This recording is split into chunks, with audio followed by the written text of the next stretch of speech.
All right, guys, this episode with Anthony Klarica is dropping on Monday. He's worked with the Carlton Footy Club when I was there. He also worked with Hawthorn, with Clarko, and the 4 grand finals through that period, and now recently working with the Brisbane Lions with their grand finals. He's a psychologist, a mindset coach, and there's so many good learnings in this episode. This story, too, is one of the greats. Here's a little sneak peek. Check the full episode out on Monday.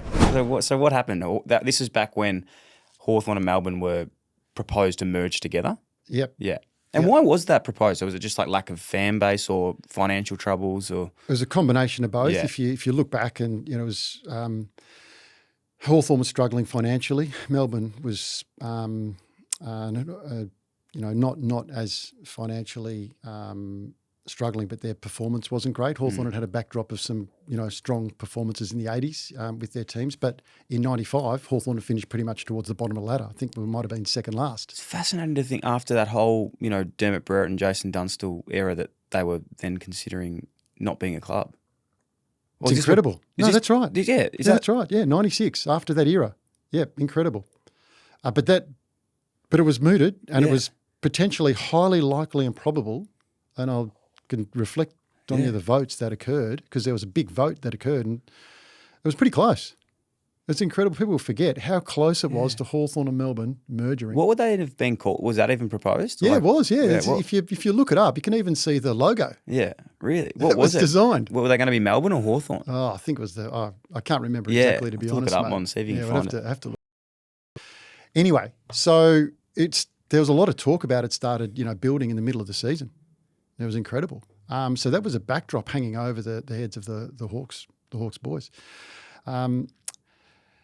And as the season went on, we ended up bouncing from the bottom of the ladder. There was a huge investment by Ken Judge, who'd come from Carlton the year before, funnily enough, and he was the reserves coach. I think the Blues won the grand final in 95 with Parko. Mm-hmm. David Parkin, who was an ex-Hawthorn player, and Ken Judge was the reserves coach and won the grand final. So as an ex-Hawthorn player himself, he came across in 96 to try to help the club lift off the floor. And the team was going okay. Real huge investment. One thing about Ken Judge, he was a hard coach, but he was big time into his mindset, probably ahead of his time in 96. So he gave me free rein. I was running a leadership group.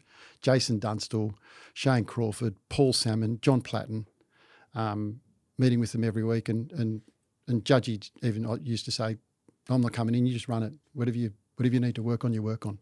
So I was not only contributing, but learning a huge amount myself, and that was never lost on me, how much I was, learning from working with those guys. And as the season went on, the merger got more and more momentum, and Hawthorn was still performing well. And by total coincidence, how this works, you couldn't write the script. Hawthorn and Melbourne in the fixture, last game of the season. The vote to merge was just after that last game, a week or two later, right? And Don Scott, it's been well documented, and I think Dermot Brereton, were really advocates for stopping the merger. Anyway, behind the scenes, and this is fascinating, but in the team meeting the day before at Glenferrie Oval back then, the boys were still part-time, the players were still part-time. In the team meeting, Ken Judge says, this game tomorrow against Melbourne is not just about winning to make finals. This game is about winning to save the whole club from folding. And there's just dead silence. And by coincidence, Dunstall had kicked 90 for the home and away season, needed to get 10 goals in the match to get a ton, right?